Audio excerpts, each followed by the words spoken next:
Today we are going to look at a new feature on YouTube that lets you set a default channel that YouTube will automatically log you into whenever you log into YouTube if you have multiple channels. And then also we're going to look at 3 top YouTube creators and talk about some of the top lessons we learned from them that we can implement onto our channels. That's coming up.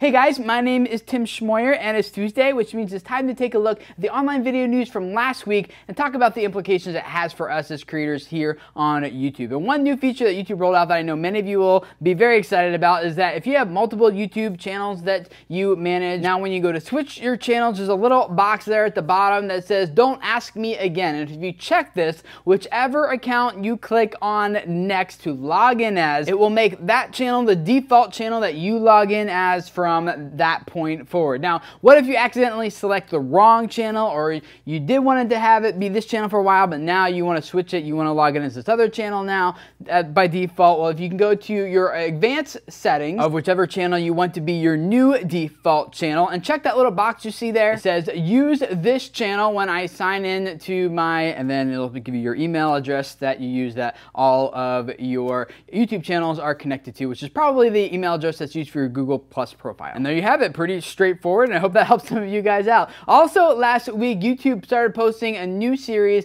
on their Think with Google blog. It's called YouTube Creator Series, and they are taking a look at some of the top creators on YouTube and analyzing what worked really well for these people. Why are they successful? And what general principles can we extract from their success to apply to other YouTube channels to help them grow also? The links to each of these posts is in the description text below this video here on YouTube, so if you want to read any of these for yourself, go check those out. But let me summarize them all for you guys right here. The first one is about Michelle Phan, and it says that one of the things that she really gets really well is that she can see what's coming, like what are the big tentpole events, what's going to be trending soon, and then she makes makeup tutorials around those things. Especially for her, it's like around Halloween. She noticed that her channel's viewership always started to start increasing leading up into Halloween, so she started making videos leading up to that intentionally, like different Halloween costumes and makeups and tutorials, things like that, and it has worked very, very well for her, and she really capitalizes on that Halloween tentpole event every single year. Another thing that this article pulls out about Michelle is that she interacts very well with her audience. She often makes vlogs, just sitting down, answering people's questions, talking to them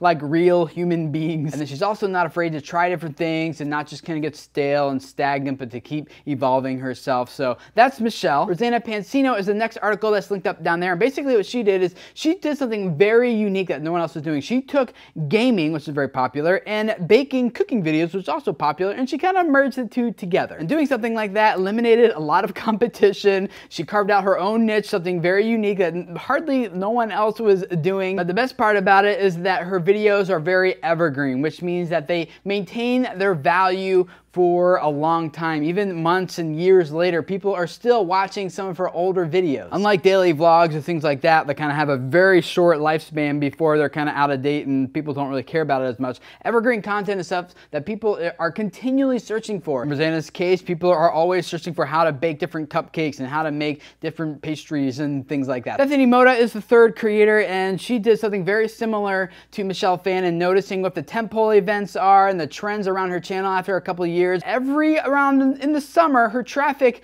went up higher than normal and then came back down again. And she kind of did some evaluating and figured out that what most of these teen girls, which is her main audience, are doing is that they're looking at her channel for fashion advice before they head into the back to school season. So every summer, she started focusing all of her videos around back to school fashion stuff, and that is when her channel really started to take off. In fact, the first time that she noticed this trend and started capitalizing on it, in that first month, she got 17 million views, and now today she gets an average of 2.3 million views per back to school fashion video that she does. So if you have some history here on YouTube, it's definitely worth your time to dig back into your YouTube analytics and see what the trends are. When are things spiking? When are they going down? And just trying to capitalize on whatever regular, consistent principles and trends you see happening there. And the other thing that Bethany does, just like Michelle, is that she regularly interacts with her audience. In fact, she even calls them friends, and sometimes she apparently Apparently, we even call one of her friends, YouTube subscribers, on the phone and talk to them and make a video. And the report shows that whenever she does videos like this, interacting with her audience, she gets on average about 10 times more comments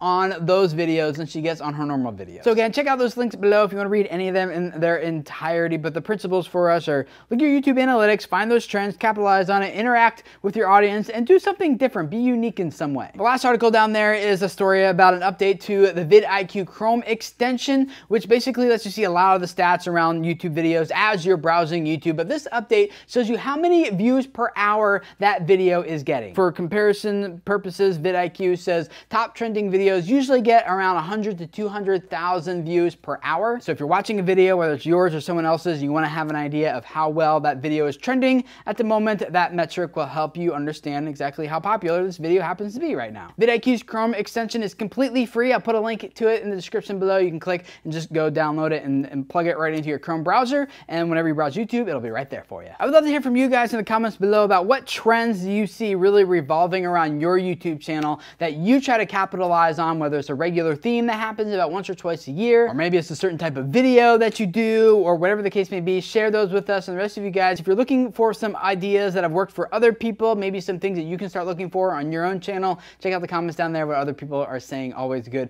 helpful stuff from you guys. So thank you for that. If this is your first time here, I'd love to have you subscribe. Every Tuesday, we take a look at the online video news and talk about some of the updates that are happening to help us as creators with our audience development here on YouTube. Tomorrow on Wednesdays, to give you guys some YouTube tips and ideas, and recently they've been from you guys, people in the video creators community, which has been awesome. And then on Thursdays, we do YouTube Q&A, where I take one of your questions and answer it for you guys just to help you out, because I really believe that a lot of you guys have messages that can really change people's lives if the people who need to hear what you have to say could just find you and hear what you have to say. So thank you for letting me be a part of helping you guys grow your channels and your audiences here on YouTube. Subscribe, and I'll see you guys again. Well, not tomorrow because someone else will be here, but I'll see you again on Thursday. Bye.